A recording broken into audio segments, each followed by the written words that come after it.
What are similar figures. Congruent figure में क्या होना जरूरी है, उनका जो शेप है वो सेम होना चाहिए और साइज भी सेम होना चाहिए। शेप एंड साइज अगर दोनों सेम है तो फिगर्स जो है वो कॉन्ग्रुएंट है। तो सिमिलर फिगर्स क्या हो गए, अगर उनके पास सिर्फ शेप जो है वो सेम है और साइज सेम हो भी सकता है और नहीं भी हो सकता है, तो दोनों ही कंडीशन में वो सिमिलर फिगर कहलाएंगे। लेकिन शेप जो है वो सेम होना चाहिए, इक्वल होना चाहिए। जैसे कि सर्कल है तो सर्कुलर होना चाहिए, ट्रायंगल है तो ट्रायंगुलर होना चाहिए, दोनों फिगर ऐसा। तो इसमें एक नोट करने वाली बात यह है कि जितने भी कॉन्ग्रुएंट फिगर्स होते हैं वो पक्का सिमिलर रहेंगे, लेकिन जितने भी सिमिलर फिगर है वो जरूरी नहीं है कि वो कॉन्ग्रुएंट रहेंगे। हाँ, हो सकते हैं लेकिन रहेंगे ऐसा कंपलसरी नहीं है। लेकिन कॉन्ग्रुएंट फिगर्स है तो कंपलसरीली वो सिमिलर रहेंगे। तो यहाँ पे दो सर्कल लिया, एक with centre O and circle लिया विद सेंटर Q। दोनों के शेप कैसे है, सेम है, लेकिन साइज जो है वो सेम नहीं है, इसलिए ये दोनों फिगर सिमिलर है लेकिन कॉन्ग्रुएंट नहीं है। अब एक दूसरा फिगर ले लेते हैं। यहाँ पे ट्रायंगल ABC बनाया जहाँ पे angle B and angle C 60 degree each लिया, और ट्रायंगल PQR बनाया जहाँ पे एंगल Q एंड R भी 60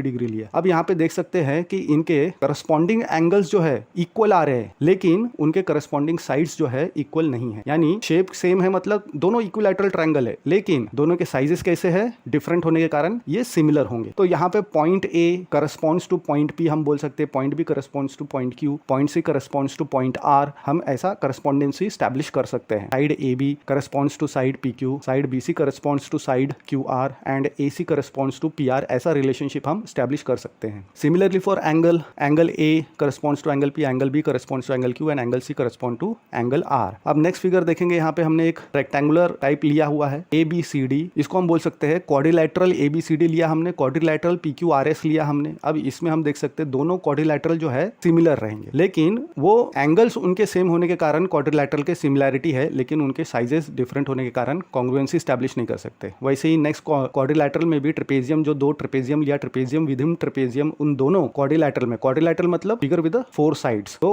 उनको पॉलीगॉन्स भी कहते हैं। तो वो दोनों जो क्वाड्रिलैटरल्स लिए हमने वो भी सिमिलर हमको देखने को मिल रहा है ट्रेपेजियम में भी। तो जो दो पॉलीगॉन्स है, polygons with figure with more than 2 sides, मतलब 3 से लेके जितने भी, तो मोर देन 2 साइड्स वाले जितने भी फिगर है, अगर वो पॉलीगॉन्स को हम सेम नंबर ऑफ साइड्स, उनके कब सिमिलर रहेंगे, ऐसा कब कहेंगे, अगर उनके करस्पॉन्डिंग एंगल्स इक्वल रहेंगे। सेकंड, उनके करस्पॉन्डिंग साइड्स सेम होने चाहिए, सेम रेशियो में होना चाहिए, तब हम बोलेंगे कि हाँ सिमिलर है। Corresponding angles equal and corresponding sides in same ratio और प्रोपोर्शन होना चाहिए। तो हमने जो एग्जांपल देखा ट्रायंगल का, स्क्वायर का, ट्रेपेजियम का, उनके करस्पॉन्डिंग एंगल्स जो थे वो इक्वल थे और करस्पॉन्डिंग साइड्स उनके प्रोपोर्शन में होने चाहिए। हमने अभी एज पर द वैल्यू नहीं निकाला, करस्पॉन्डेंसी रेशियो नहीं निकाला, आगे देखेंगे।